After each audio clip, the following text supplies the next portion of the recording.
People who knew murderers, when did you know something was off?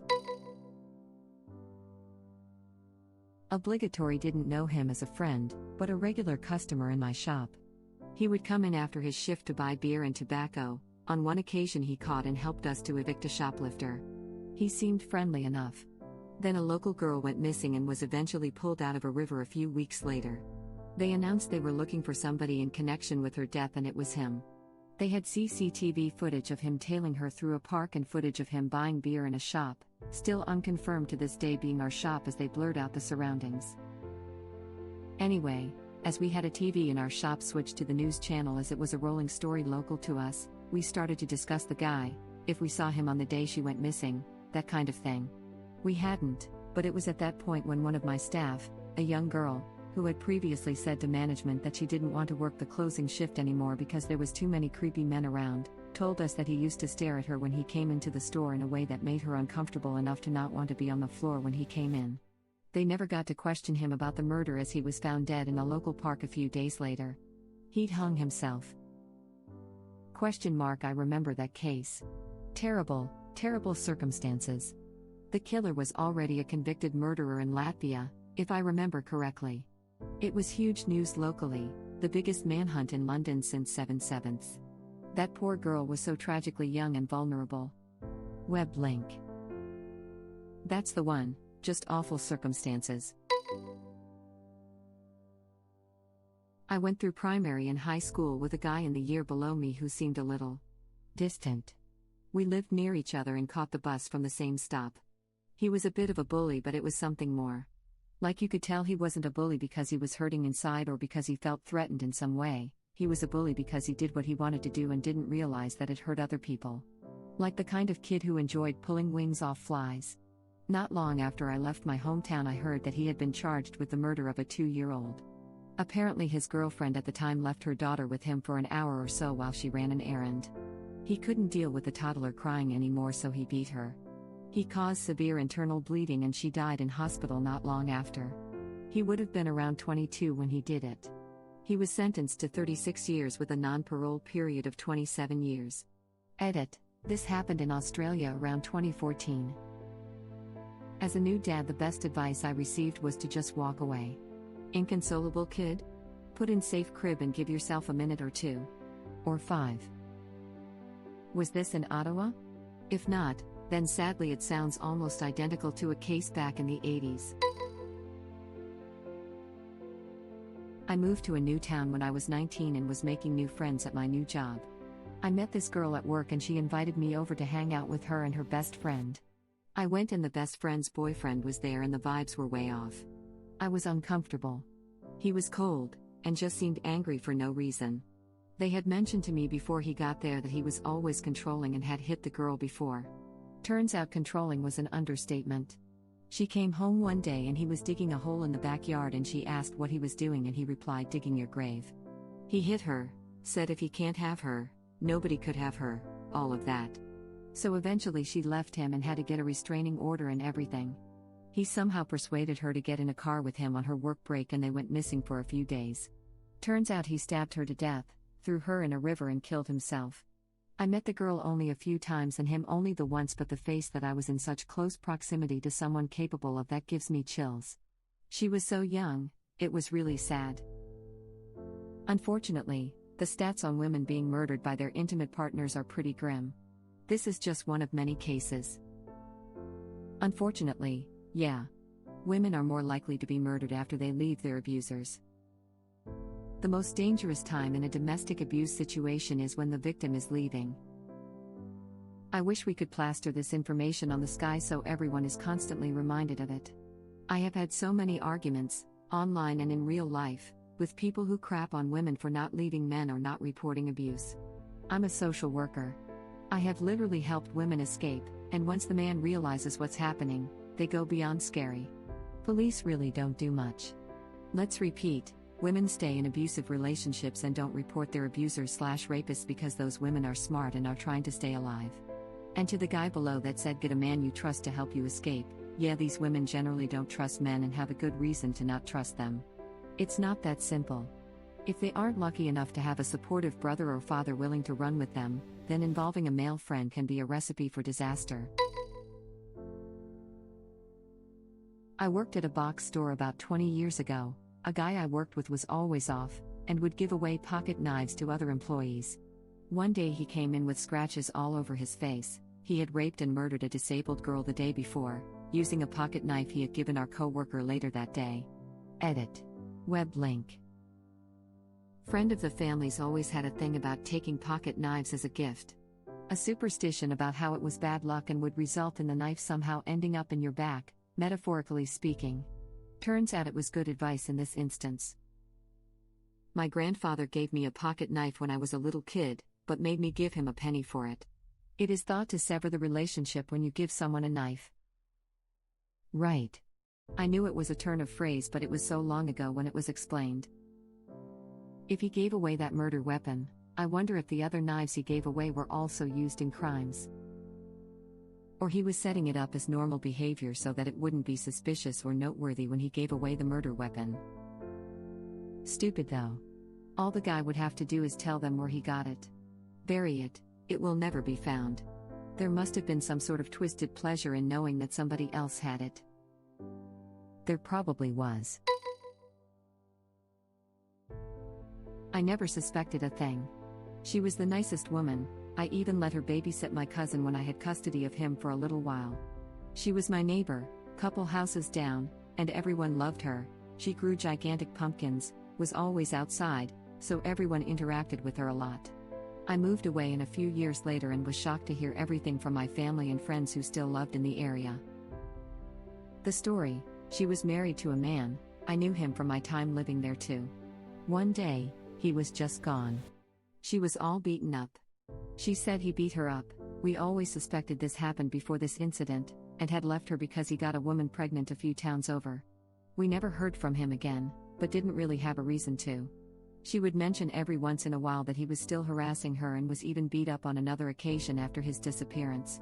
He was self-employed and didn't really have any family. No one suspected anything. 3 years later she was dating another man. While dating this man, the police had been investigating her for stealing money from the grocery store she worked at. They went to the boyfriend's cabin, where they both were, to arrest her. She came to the door, said okay, let me go put on some clothes. The police waited at the door. I obviously wasn't here for this part, so this is what I hear. The police then hear 2 gunshots. They run inside and she had poured gasoline and set the house on fire, then shot her dog, then herself. It took some time to get the house fire under control. Once they did, and began investigating, they found another body in the basement that didn't die in the fire, but several days earlier. The body in the basement was her boyfriend. Then, they began investigating further, and found a blue 55-gallon drum in her backyard that contained her husband. So, she killed 2 people and her dog, and all she was suspected of was stealing from the grocery store. Edited to clarify that the body in the basement was the boyfriend and to correct the time frame between the husband's disappearance and her dating the boyfriend. I fact-checked with the news article. I was way off on the time frame originally. Many have asked for the link to a news article. This one is long, but here it is. Web link.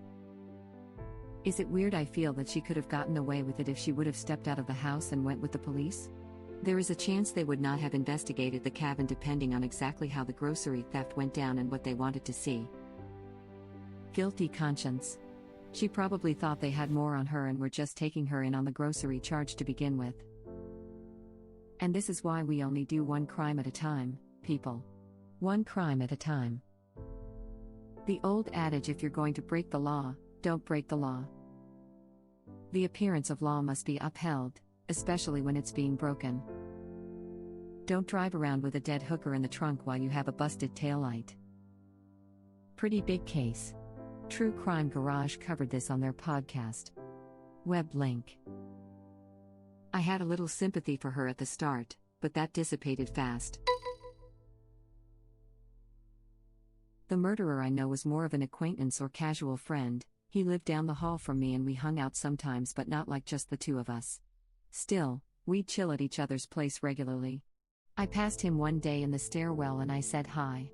He said hi back but called me by the wrong name. He was really distracted and kind of awkward. He didn't make eye contact and kept moving.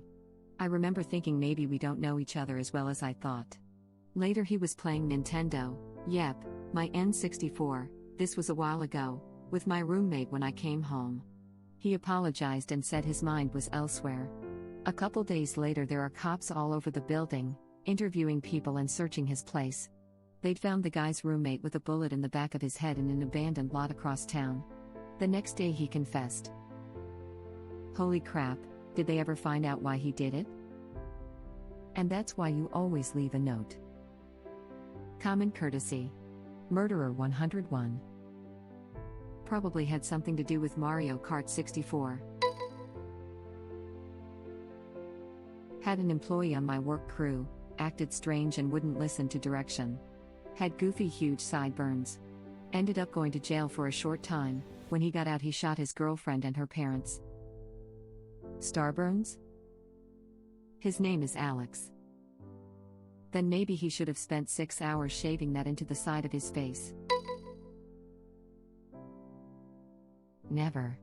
He was a seemingly happy kid who brought a backpack full of, probably stolen, SNES games over to my place pretty regularly. The last time I posted this, I said he killed another teen in a drug-related turf war. I looked up his case afterwards and it was actually 2. Same here. Worked with a kid for a year or so, and he was so sweet and nice.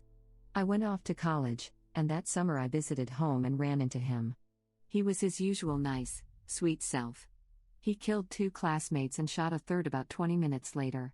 I never had any weird feelings from him and was completely shocked to learn this news the next day.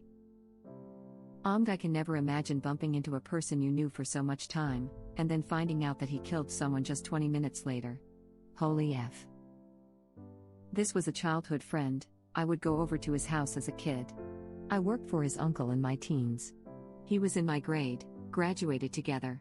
Talked to him a day beforehand in his patrol car before what happened. Really shook up our little town. Have a crazy memory where he busted like 50 of us at an underage drinking party. Yet he was our age, but a cop, of course. He lined all of us up with another cop and they started asking questions, issuing citations and calling parents. He pulled me out of all the people that were lined up and took me downstairs. He told me to help him look for illegal substances and had me rifle through dresser drawers with him in different rooms. He found a flip lighter, etched with the Southern Comfort logo on it. He asked if I smoked. I said yes as he tossed the lighter into my hands and said keep it. I remember being so confused. I never got a citation for underage drinking like everyone else. Web link. Same here. The guy I knew, I'll call him Carl, shot his girlfriend/mother of his kid, and the guy she was with at the time. No one really knows if Carl and the girlfriend were still together at the time, but Carl was convinced they were. We learned after the murders that he had lost his job and hadn't told anyone and had apparently been spiraling down for months, but none of us could tell. He kept it very well hidden from his friends. Honestly, this girl I went to school with killed 2 kids she babysat and their mother. Before that, I would have told you she was one of the calmest, coolest people in our school. Would have never suspected her to do something like that. What? That's horrible. Was that premeditated? What's the backstory? I'll be honest, I don't remember most of the details, but if you Google Rachel Pittman there's a pretty full story about her that says she planned everything meticulously and then goes into more details if you want to read up on it. I didn't expect this comment to take off like it did. Here's the link for anyone interested. Web link. I can't believe she pretty much would have gotten away with it too if she hadn't turned herself in. Wow. I feel like so many murders are solved because it's someone close to the victim. I think it seems scarily easy to get away with a murder of someone you aren't very close with. That's because it is. It's pretty horrifying actually. That's why serial killers get away with it for so long. If you kill someone you know, odds are pretty good law enforcement will be able to piece it together. If you just pull up next to a jogger and shoot them in the middle of the night, no one would ever know. It's pretty effed up. Yeah, we learn about many serial killers because they usually follow a pattern and eventually get caught, but the ones that don't follow a pattern and kill random people must be very hard to catch. God knows how many serial killers there are that we don't even know about because of this. Rachel Pittman found plenty on her, pretty sad. Apparently she's schizophrenic and delusional. Web link. Thank you for watching. If you like our videos, please like them on YouTube. And share them with your friends. Please subscribe to be the first to know about Red Rabbit Reader's new videos. We welcome your comments below. Another of our videos will begin shortly.